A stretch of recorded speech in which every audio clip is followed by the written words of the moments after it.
DJDUBL. It's DJDUBL here, and today I am joined by my good friend, man like Joe Grind, in the building. I am. What's good, bro? Everything at night, man. I'm just here, man. I'm friggin' knackered. Tired. It's the you know, I think it's the either it's the cold or it's the 1 hour forward or back, or which way the friggin' the world changed. But I think it's that. It's making me. The world. He said the world changed. The world did change, didn't it? Like it went forward or back. Everyone went back in time or forward into the future, innit? This is what happens, isn't it? SN1 were a huge part of like the foundation in what we know now. Yeah. As the UK rap scene, like Yeah, SN1 really did lay the path down in a lot of different ways. What's the current status of SN1 now? And who are the active members? What's still about? You know what I'm saying? SN1's a group made of individual members. You get what I'm trying to say? Like individual artists. So it's myself, Gigs, Kai's, Gunner, Tiny Boost. Yeah, that's the active members. Right. You know what I'm saying? But we've always been like doing our own things, but then we come together and make SN1, and then on top of that there's SN1 the label, which if we wanted to put other artists on there, they won't be a part of the group, but they'll be on the label. You get what I'm saying? That's how it's always been. I hear that. That's one thing I've liked about SN1 is all the individual members have their individual fan bases, do their own thing, but then when you come together as SN1, like, it's bad. The mixtapes are sick. Have you had a conversation, or have there been any recent conversations about a new mixtape or a new album for SN1? It never happens like that. It's literally like it would be like me and Gigs or me and Kai's be in the studio. They would make 2 tunes. Then Gigs will walk in and be like, that tune's bad, and he'll jump on another as the second one. Then blah blah. Then all of a sudden, like, raw, we're making a mixtape. All right, let's go. Right, and then okay. that's how it goes. You get what I'm trying to say? It's never been, we need to make a mixtape because blah blah. Like that's dead. It's you don't need something until you need it. You get what I'm trying to say? And that's it. Just organically then. Yeah. That's dope, man. If you could introduce a stranger to a Joe Grind song, so someone that's never heard of you, point them in the direction of one song, what song would it be? I don't know, there's I could on another day I could probably there's so many different songs. Right now I'd probably say Pon Di Riddim. Actually no, right now I'd say My Time. Okay. I would say My Time because at the same time it's dark but it's lyrical. Yeah. But at the same time it's got energy. And all those, you know what I'm saying, all those different angles and everything. But you asked me in a different day, I would say a completely different song. Right. But from there it's like, all right, cool, yeah, he's lyrical and everything. What else he can do? Then it'll probably be, all right, cool, now listen to Pon Di Riddim. Because it's a completely different energy. You get what I'm trying to say? Absolutely. That's interesting because My Time's obviously the song that you've put out most recently as like a single to roll with. Yeah. And one thing I've always thought about you, and I've said to you in the past, I felt like you've got better with every song you've made. Like it's almost like you've took something from that last song and put it into the next one. I can hear the progression, especially over the last year. Like the progression and what you've done has been insane. Like but that's the growth as an artist. So. That's a conscious effort I've been doing still. You get like, I don't wanna well, for one, I can't actually, it's a conscious effort, but from your view, you won't hear the songs in order. You know what I'm trying to say? Like My Time was made a year before bare tunes were made and everything. But at the same time, I don't want to go in the booth and make everything on the same level. I want to only get greater because this is me trying to get stronger as a person, as like I want to end my life as my greatest self. You get what I'm trying to say? So I try to progress. So you spent about a year training. I love the way you call it training as well. Training in the studio with Heavy Trackers. Yeah. How did they help you develop as an artist? It wasn't even just Heavy Trackers. Still, it was. So I linked up with Heavy Trackers, Splurge Boys, Bomb Productions, K's, like Da Vinci, Rude Kid, like bare different people, because I was saying that like I watch a lot of anime. Right. And I was saying that I'm Vegeta from Dragon Ball Z, because the thing about Vegeta is he became a Super Saiyan by himself, which showed he had the potential for greatness. Where Goku, who everyone loves, like he became a Super Saiyan first, but he was trained by bare different people. So I've always been Vegeta. I've never been trained by someone. And I said, all right, cool. Mm-hmm. Let me go and meet these producers, go into their studios. So when I'm spitting on their beats, which they love so much, if I do their beats any harm, don't spit on it like as great as they would like me to, or I sound shit and whatever. They're gonna tell me, nah, it's not on my beat. Especially if I'm in their studio. You get what I'm trying to say? Yeah, absolutely. So because they were saying, yeah, I'll come to yours. I said, nah, forget that. I need to be in your house. Mm-hmm. Because if you're in my house and I say, nah, I like this, I'm leaving it the way it is and everything, and we argue, you'll leave. Where if I'm in your house and we argue, you'll kick me out. Do you understand what I'm saying? And I don't want to go.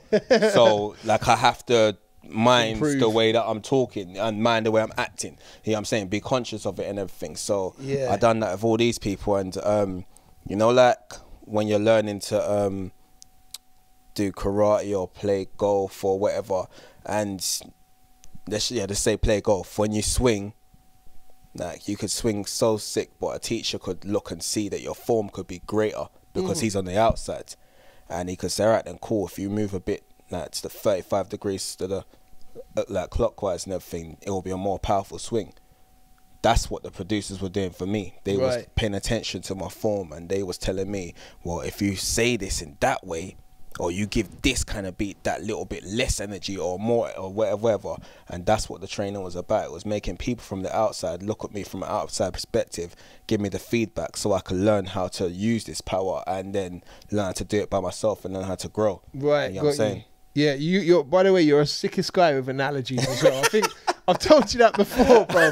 Like, I swear, every time we have a conversation, there's some mad analogy in there somewhere. Like, I'm just asking for directions somewhere, and you're just dropping analogies in, like. But do you respond well to criticism, like, especially in the early times when you moved out of your comfort zone into the other people's studio? Yeah. Were there times where you might have put a bar down and, like, I don't know, Tank's a bad example because he's a big guy, so he's a difficult guy to square up to, but someone else might have said to you, like, no, I didn't like it, change it. Were there instances like that, and how do you respond to them? There were, yeah, of course there was. Like, no, I don't like that line, that sounds kind of dead, blah, blah. But I had to remind myself what I was doing. And then I had to say to a man, all right, but could you elaborate and explain to me the reason why it wasn't good? So I understood what I shouldn't be doing and why I shouldn't be doing it. Right. Yeah, I'm trying to say, and that's what it was. So when I used to say certain things, a man would turn around and be like, yeah, no, I don't understand it. No, it's not a good line. And then I'd explain it to a man, and a man would say, yeah, but if you had to explain it to me like here, you can't explain that to me on a track. You get what I'm trying to say? Yeah. So that's what it was. I had to learn how to speak like bilingual. Right, and okay. that's it. Articulate. Yeah, that's it. More. So because I realized that a lot of my lines, or even a lot of artists' lines, like sometimes they're too smart. You know what I'm trying to say? Sometimes they're way over their head. So I had to, a part of my training was to become like smartly basic. So I had to learn how to be able to speak in one way, but like 9 different forms of it. Right, okay. You know what I'm trying to say? Yeah. So you know, like how there's Spanish, but Puerto Ricans people speak Spanish, Colombian people, Brazilians. So all these different people, there's different forms of Spanish, but there are certain words that all of them say for one word. And that's what I had to learn to do in my music still. There's another analogy. Whereabouts do you categorize yourself? Because we've had conversations in the past where records that you've made might have gone onto like a grime playlist, and you're like, but it's a rap song. Yeah. So like, whereabouts in the spectrum do you put yourself? I'm a rap artist, but I'm an artist. I'm a musician. You know, one's there. So like, if I label any of my songs, they're always gonna be labeled as rap. Right. Do you understand what I'm saying? Like, it don't matter if it's 140, it don't matter if whatever, I'm rapping on the song. But as I said, I'm an artist, so don't expect me to stay on one genre of what all rappers only do. You get what I'm trying to say? Yeah. Because it's like Beyonce. Beyonce's brought out so many songs that are not R&B or not pop. You know what I'm trying to say? But they're still labeled pop. Drake brought out one dance, but if you look on the genres, it's still classed as rap. Right, you know what I'm trying to say. So I don't think he even raps in the whole entire song, does he? Do you understand what I'm trying to say? So that's the point in it. I'm a rap artist. Yeah. So no matter what I do, it's rap. The foundation of what you do is rap music. Simple as that. Yes, it may be in a different form of rap, but here's another analogy, but you turn water into a solid. It's still a liquid. Right. Do you understand what I'm trying to say? In some form, yes, it is a solid now, but it's a liquid, isn't it? Right. Do you understand what I'm trying to say? And that's that. So ice is still water. yeah, exactly. There's another analogy. I warned you. I said it. Pon Di Riddim 2.0. Yeah. In my opinion, your most successful record to date. Yeah. Would you agree? I don't know. I just make music. I'm clueless. I mean, in terms, no, but okay. So successful. Well, successful. Yeah. So I thought you meant best. Yeah. The reaction that you've got when you've been doing it live, playlisting on radio, the amount of radio plays on national radio as successful. well, streams, video views, all of that stuff. Yeah. Statistically, it is, in my opinion, your most successful record. It is. Firstly, so there was an original which had Bonkers on it. Yeah. Why did you feel the need to kind of freshen it up and run with a JME and Gets version? It was interesting. I was curious. Well, Gets was smashing up bare songs. And I was proper interested. Right, I wonder what Gets would do. And you know what? I asked Daniel to get on that track as well, because I was proper trying to see what he could do to something like that. Do you understand what I'm trying to say? Like, well, that's the question. Would it have been? Maybe it would have been so shit and I would have said, no, that verse can't fit on there. You know what I'm trying to say? But I was interested. And then I was interested in what Jay would say in it. Like, I was proper like, right, Jamie's like, he's proper smart with it and whatever. Plus, at the same time, as I was training. So I also wanted to find out if he massacred me on this tune, what could I have done to become greater, to reach that level on the tune as well? You know what I'm trying to say? So that's what it was. And then done the tune. Daniel said, nah, it's not really his type of thing. He doesn't see how he can do it. I said, cool, that's fine. Gets done his thing, Jay done their thing.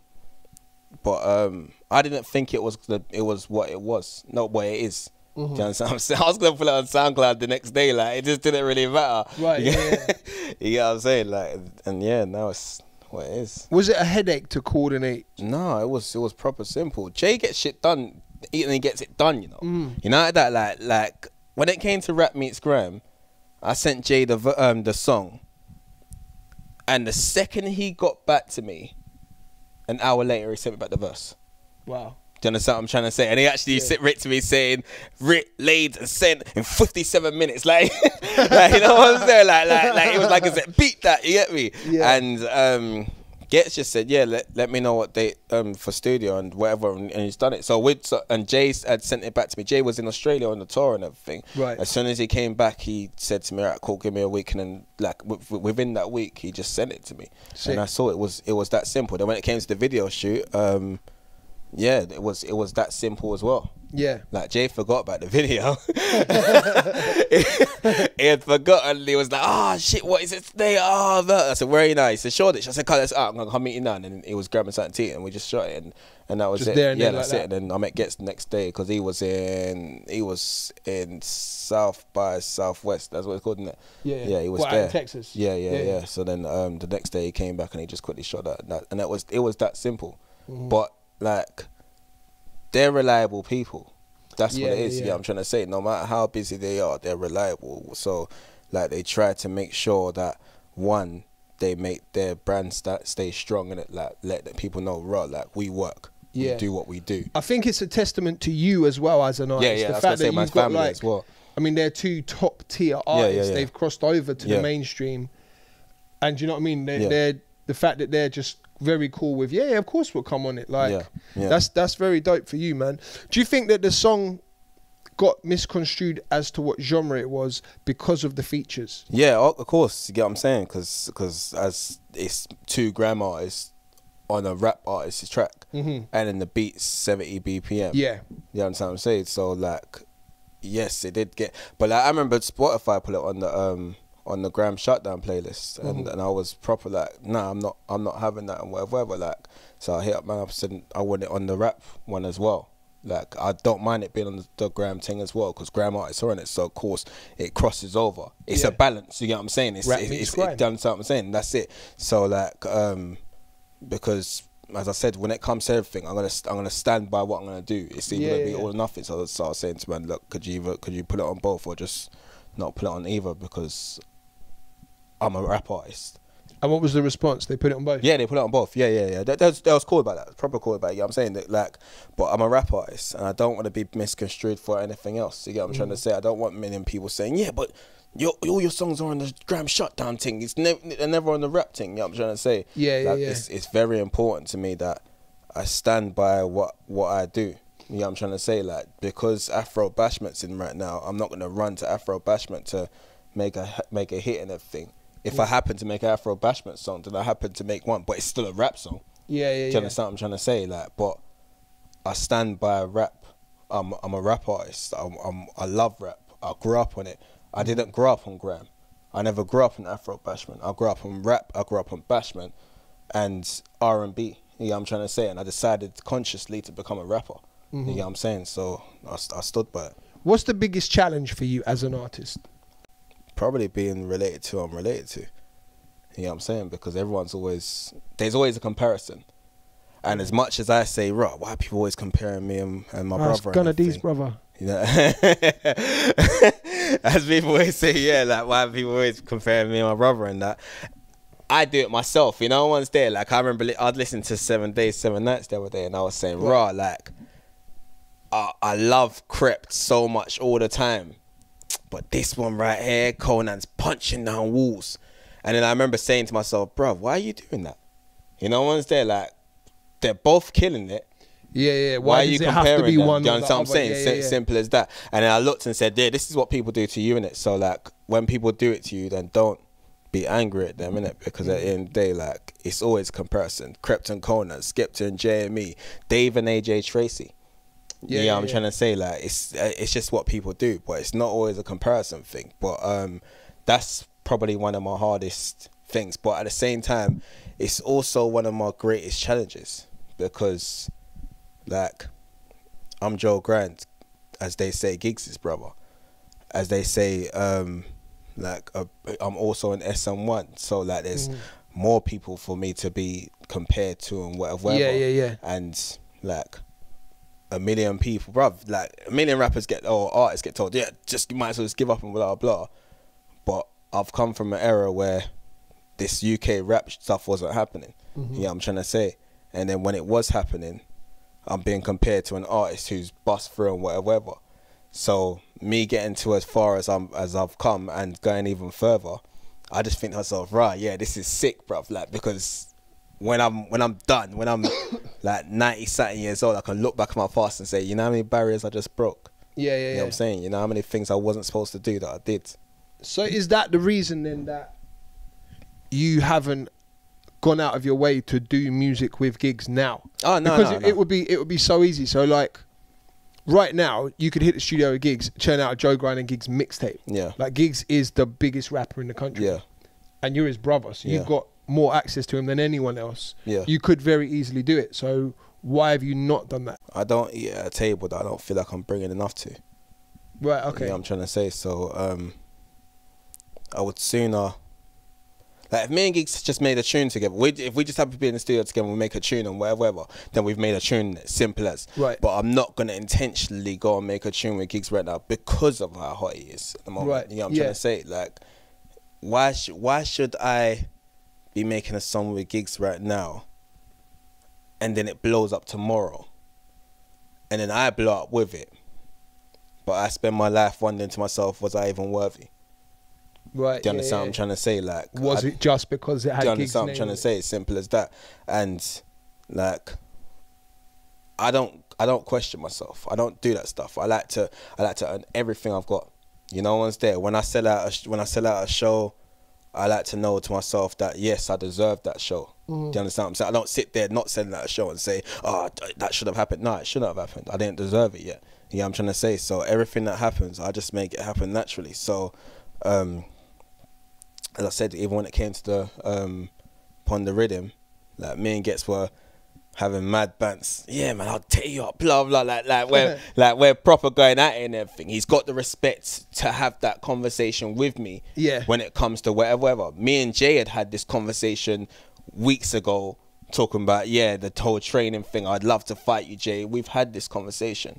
So I thought to myself, yeah, all right, cool. Like, I know I'm worthy enough to get on the tune. Not saying that Rock Gigs is better than me and blah, blah. It's none of that stuff there. It's just at the end of the day, if I make a tune with him right now, I want, like, it will be like 20,000 of my fans listen to the tune. And 700 and something thousand of his fans listen to the tune. I don't feel like I'm bringing enough to the table. Right. Do you understand what I'm saying? Like, because had he not been my brother, had he not been SN1, had we not grown up in Peckham together, would we be doing that tune? Got you. You know what I'm saying? That's the way I look at it. Like, we're as artists, I don't look at it as us as brothers. I look at it as artists, bruv. Like, am I bringing the benefits to the table? Do you understand? And that's it. So I don't want an easy win. That's a dope outlook, man. To be honest, like, I do the opposite. bro, come on. I've got the beat. Come round. Give me those 700,000 plays. Yeah, but that's the thing, though. I don't like that stuff, because you know what happened? Yeah, like, Pon Di Riddim came out and bare people started hitting me up. Yeah, man, can I get on a tune with you? Blah blah. Can I interview? Like, bare people that never hit me up before. And I thought so, bruv. Like, these people are trying to use me, and cool. Like, if they feel like it's gonna take them to a greater place, then cool. I went and met these people. You know what I'm trying to say? Like, I was cool with all of them that I went and met, but I didn't like the way it felt. But I still went and met them. Yeah. Because at the end of the day, like, as I said, it's gonna help them. Cool. Like, whatever.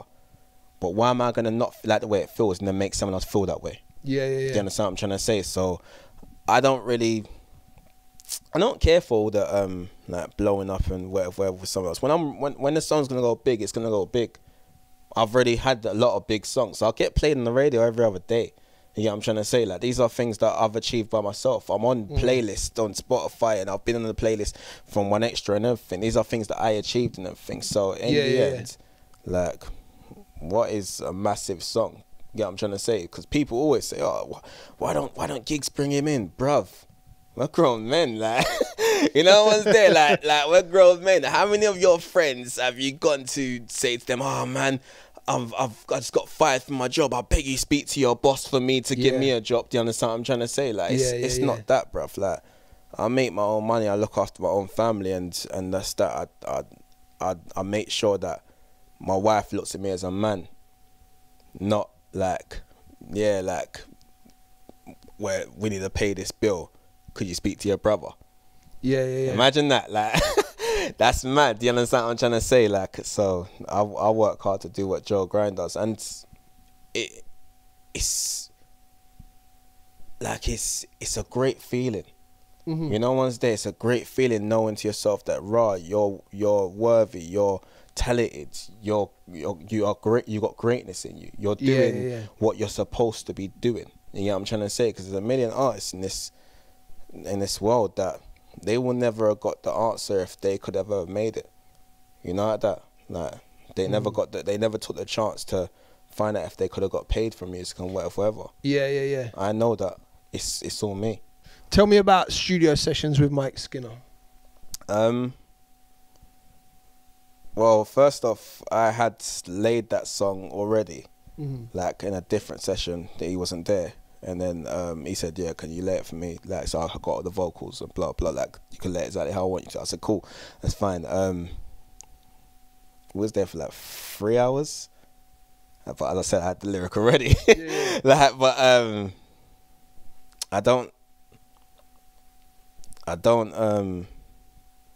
probably one of the most un-industry people that I know. You understand what I'm saying? Like, I don't know who most of the industry people are and everything. Like, when I bump into them, I don't know the industry until someone tells me. But by these times here, we already were having a crazy conversation about Dragon Ball Z or games or the universe or some. Do you understand what I'm saying? So I've always been interested in Mike, and like, come on, bruv. Like, he talks in a fucking song. It's Mike Skinner, man. You know what I'm saying? But he's rapping. Do you understand what I'm trying to say? And I wanted to understand how his mind works. So for the first 2 hours in that session, we was just discussing a million things. And just letting the conversations just flow. We wasn't talking about, we didn't first start talking about music. I hate talking about music most of the time. You know what I'm trying to say? It's the truth though. Yeah. Because everyone wants to talk to me about music. What? Because I'm a musician. That's all I know, music. Do you understand what I'm trying to say? Do you think footballers want to talk about football all day long? Furthermore, do you think that you come home from the office, that me and you both working, and I want to speak more about the office? Yeah. Do you understand what I'm trying to say? Like, so we was talking about bare stuff, and then we spoke about some anime program, and he was saying, yeah, I've seen this. I had a proper good white skin impression. Yeah. So I've seen this trailer, and yeah, when I watched it, I thought of you, and I just yeah. Yeah, I'm saying like that. Like, as a sick impression, I'm a sick. Hey, listen. If Mike ever gets a tan suddenly, and he's just performing on the stage, it's me in it. Like, that's it. But yeah, nah, so we was talking about the anime, and then we started talking about our kids, and then we started talking about when he was living in Birmingham, and we started talking about his missus and my missus and my future child, and like the things that, and we just spoke about a million things. Yeah, I'm trying to say it because at the end of the day, like I said, I'm very interested in how his mind works, and the way that I believe that he will be interested in the people who he calls to the room with him. He'll be interested in how their mind works as well. Yeah. I'm trying to say it, and I didn't want him to think to himself that, like, I just want, because I asked him if I could spit on the tune. Yeah, I'm trying to say, like, I didn't care if the song was getting released or not. That didn't really matter to me. I was interested in what I would have said on that beat, but I didn't want him thinking to himself that, like, I'm trying to blow off a song with Mike Skinner. Like I said, that it wasn't a worthy thing. It was just literally raw. I wonder what I would have said on that beat. That beat's bad. Yeah. And that's how it went. So then when we went to the studio, I wanted him to understand, bruv, like, this, it's not that. You get me? Like, if you understand what I'm saying, it's not that, bruv. And fuck all this using stuff and whatever. You know what? I want to get to know you. I feel safe in this environment right now. Let's talk. Yeah, I'm trying to say, and that's what it was. But yeah, it was a sick session. I like speaking to Mike, man. He's a proper great guy. And I swear to God, he's an amazing person, man. It's crazy. Who would be your ultimate collaboration? Like, dead or alive, anyone on a record ever, who would it be? Right now, I'm interested in what I would do with Stormzy. Okay. But not a concept tune or anything like that. I'm just spazzing. You know what I'm saying? Just spitting, bruv. Just spitting and spitting and spitting. I'm interested, but if I did that tune wouldn't come out. I wouldn't let it come out. Really? Nah, why not? Because, as I said again, the worthiness. Yeah. I don't want the song to, if it could be a super sick song and it could blow up, but everything that Stormzy touches right now blows up. Turns to gold. Do you understand what I'm trying to say? So I wouldn't let that come out. Not saying that Mike couldn't make something blow up and everything. That was his decision that he chose that the song came out. Yeah, I'm trying to say, if I was in control of the song with me and Stormzy, I wouldn't let it come out. It just not yet. You know what I'm trying to say? You know what I'm more interested in? I'm more interested in, and I don't care if anyone takes offense to this, it's their problem, but Stormzy hasn't been on a track that I've seen yet with anyone that's pushed him. Do you understand what I'm trying to say? So Chip's going on a tune with Stormzy and they worked together. Yeah? Right, okay, yeah. But I want to go head to head with him. You know, once they're like, almost to a point where he's hearing your bars. Do you understand? Like, I've got to edge this. You understand what I'm trying to say? Yeah. I'm interested in what would happen. I want to see Stormzy go Super Saiyan Blue. You don't know what that is, but no idea what that is. But I want to be like really good. Yeah, I want to see him go berserker mode, right? To a point where nobody's heard Stormzy, because like I've seen him spit and he shows he's sick. Yeah, but I haven't seen Stormzy spaz. I need to see him go mad. Right, and that's the reason why whatever. And then from him going mad, I'm very interested in how I would react and what I would do to it. Yeah, I'm trying to say. Yeah. That's what it is. Like, I would have said Chip, but I don't know if because I said to Chip one time, like, when he was doing the whole him and the beef thing, whatever. With Bugsy or Youngin? And I was saying to him, like, That's important details. I don't. You need to know what phase. I was saying to him, I don't know how I would have handled that. Yeah. But like, as a clash thing, yeah, I'm trying to say. But just spitting it and everything, different story. I know me and him could actually go top on top of each other and everything. Right. But as I said, I'm more curious to Stormzy. I'm more like raw, like I wonder what the beast looks like because I can see it in you. Yeah. You know, once there, like as I said, I don't take it how you want and whatever. People might say, you know, like he's gone hard and whatever. Of course he's gone hard. He's gone hard in a million things. Yeah, I'm trying to say. I'm a fan of him. I'm trying to say. But he's never been pushed. You think there's a higher level that hasn't been unlocked yet? Disgusting level to him. Boss level. Yeah, you know, once there, and I'm super interested, bruv. Yeah. Yeah, I'm trying to, because everything that he does is on his terms. You know, once there, the fire in the booths, the daily duppies, the 4 p.m. in London, his terms. Let me take it to my world. So he has to then do what, like, go mad. So you mean bring him out of his comfort zone a little yeah, exactly. bit You understand what I'm trying to say? Put pressure on. That's it. But I'm not saying I'm the only artist that can do it. I'm not saying, bro, I'm so sick I can. No, I know what you're saying. I'm trying to say, like, kind of get it. And that's it. But yeah, but top 3. Now I couldn't tell you that because I don't listen to enough music. I'm in the studio a lot, not listening to music. Right. Because I don't want to sound like anyone or say something that anyone said or whatever. So, I could tell you the top 3. Do you not think it's good to listen to a lot more music though, to see where the scene's going and like I do listen what's developing? I listen to music in that way, but not. I don't ever. All right, so I'm the type of person that I'm listening to a song and I'm like, this song's bad. Yeah, my man smashed it. I listen to it a second time and I've heard something different on the thing, but I'm more paying attention to now. A friggin' hi-hat on the beat, right? And that hi-hat's caught me and it's made a line come out like the sickest start of a song, and I'm like, raw. I've stopped all the music and I have to start writing this verse. And that's how music got, you know what I'm saying? Then I'm gone again for a good couple of weeks, like not listening to nothing except for all this music that one tiny thing has sparked. Yeah, I'm trying to say. So it's not that I don't want to listen to music, because that at the end of the day, I'm not going to stop my urges. Got you. As an artist who puts a lot of effort into your lyricism, and like we've already discussed, you spent an entire year training and really focusing on being a proper lyricist and a real rapper. With the Michael Dapaah Big Shaq situation, as an artist, how do you feel when you see someone come with what is a joke track and it's gone so viral, it's taken over stuff and it's getting ridiculous streaming in America? It looks like it might even be headed for Christmas #1. Do you know what I mean? Like, I hope it gets Christmas #1. So as an artist, how do you feel when it's like a comedian's come in and sort of done a bit of a tongue-in-cheek record? How does it make you feel? It's normal. It's normal. It's been done a million times. Slim Shady came in as a tongue-in-cheek joke rapper.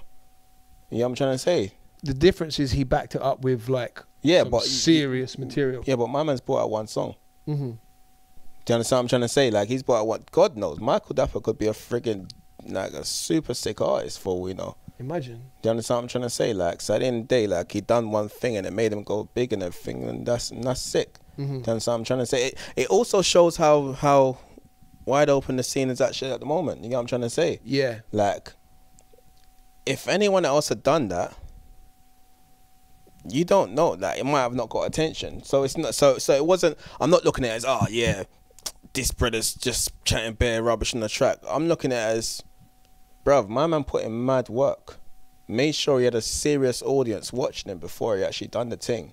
And then did the thing, and it's taken him to there. So pay attention to what he did, and not just the song. Yeah, I'm trying to say, because the formula behind it. You understand what I'm saying? Because the songs are relevant, like to whatever. Like, it's like the reason why I haven't done a lot of freestyles. I've said, you know, I wanted to make sure that I got a good amount of people that are watching me. Yeah. Like, I want to bring a riot full of people to watch my thing so they can cheer me on. And that's what he did, you get what I'm trying to say? And now, like, they're backing him up and he's getting more audience and whatever, and that's it. So he deserves every single thing that he's getting. I think it's sick that he's doing it. Like, I'm not gonna look at it and think, oh, Rod, like that should have been me. They shouldn't have been me. You know what I'm saying? I wasn't saying you, but I'm saying like I'm not looking at it in a bad way at all. I think it's sick. Yeah, there are some artists, not even established artists. I haven't seen anyone in the scene say a bad word about him. Like everyone's celebrating it. I love it, man. I play his record in the club every day. Yeah, like I love it. But I did notice quite early on, especially with Charlie Sloth getting a lot of fire. Like, excuse the pun. Oh, why are you putting him on? This is a joke thing. Like, I've got bars. Give me a fire in the booth. Da, da, da. Do you know what I mean? So I was just interested. I'm asking different artists on their actual opinion on it. I was quite interested. But I like that outlook on it, especially with the look at how he's done it. The various things he did leading up to it. Like, other artists can learn from that, definitely. Do you think an SN1 BBK mixtape would be a good idea? That'd be a sick fucking project. That'd be so sick, you know. Exactly. That'd be sick. That'd be so sick. If that ever happens, that'd be fucking sick. Furthermore, wait. Actually, furthermore, would it be sick? The experience would be sick. I think it would. I don't know. God knows. And you know why I think it would? Let's go back to what you said about Stormzy, about putting pressure on him on a record. Yeah, like, but see, with all those different artists, all of them together on certain like, that's a lot of pressure. All right, imagine now you've been given a beat and you're told, right, cool, Frisco and Skepta on this. Yeah.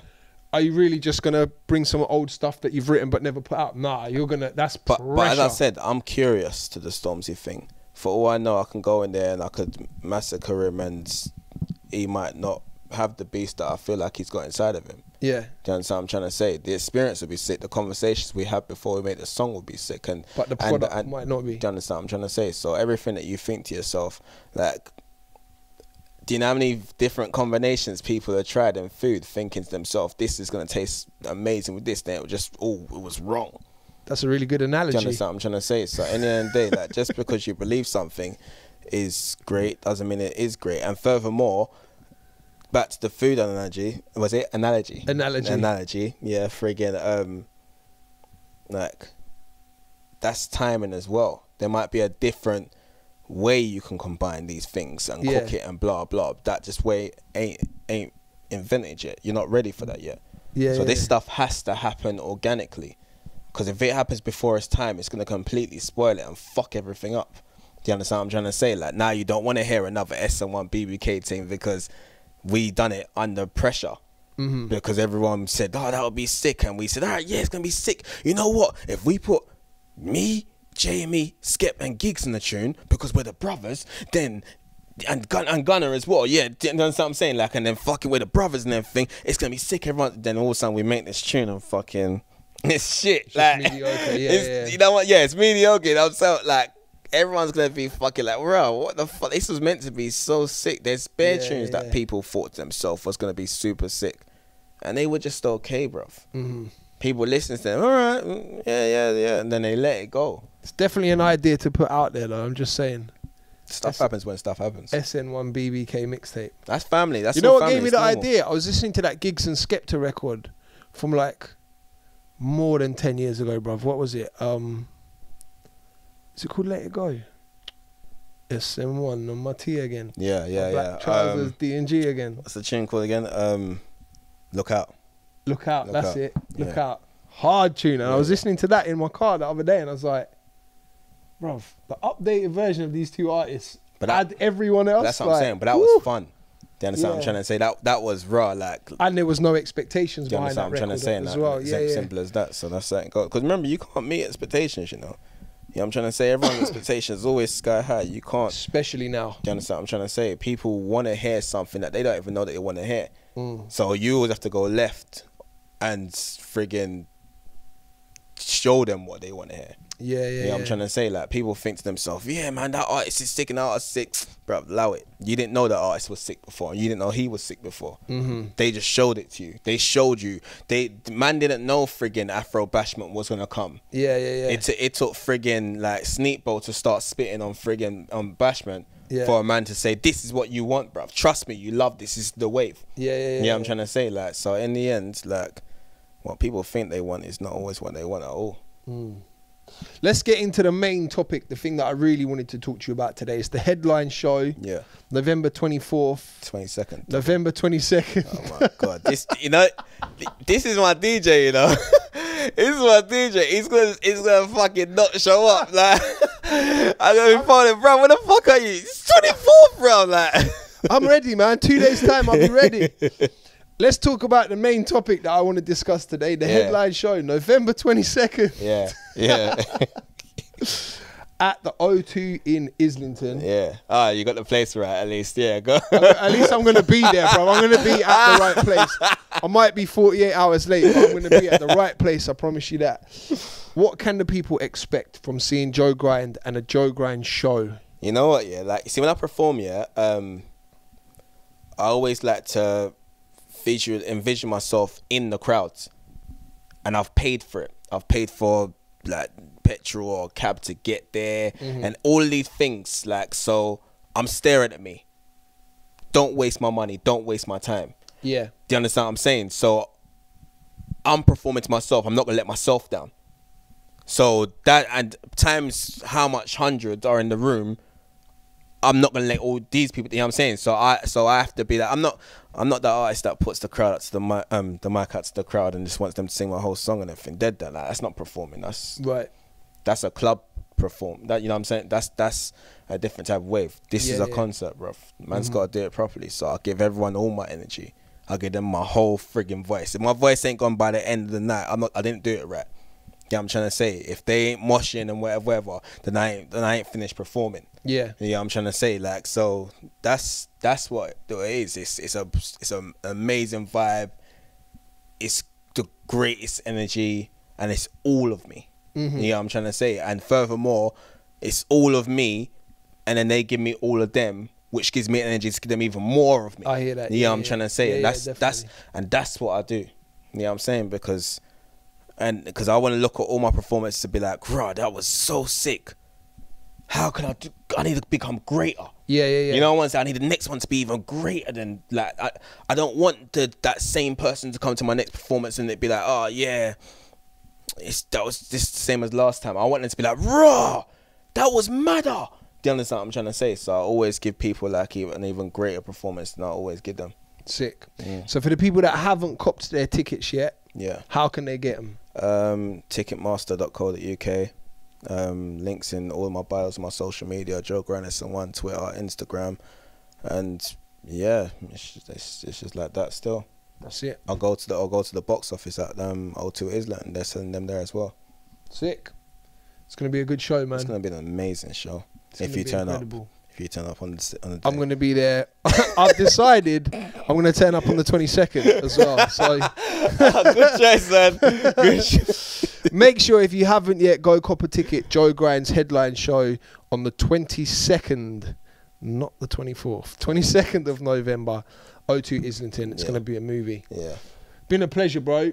I'm glad we finally got to sit down and make this happen. We were supposed to do this at the start of the year. Way too busy for me, but the stars didn't line up. Oh yeah, can I just say as well, that O2 Islington thing, that's 14 plus as well. And the reason why it's 14 plus is because I remember when you was younger and then there was no places that you can go, or you had to sneak into there because there was no age. And like, I think that it's super important that a younger generation understands how to behave themselves when they come to these kind of events and everything, because at the end of the day, like, when you have never been to a rave in your life, then you go to an 18 plus thing and you're on some super anti thing because you've never been there, and you're drunk. Do you understand what I'm trying to say? Like, and this is what you think an event's about and everything, like. So it's super important that, like, the younger generations, the older generations, they come and everyone has a proper good time and whatever. So yeah, just wanted to throw that out there as well. Sick. No, I like that, man. I like the reasoning behind it. Decent. Make sure you cop a ticket. All the links are in his bios. DJ Double here with Joe Grind. Let man know. Thank you, brother. That was 2 days late. Left me hanging for a minute.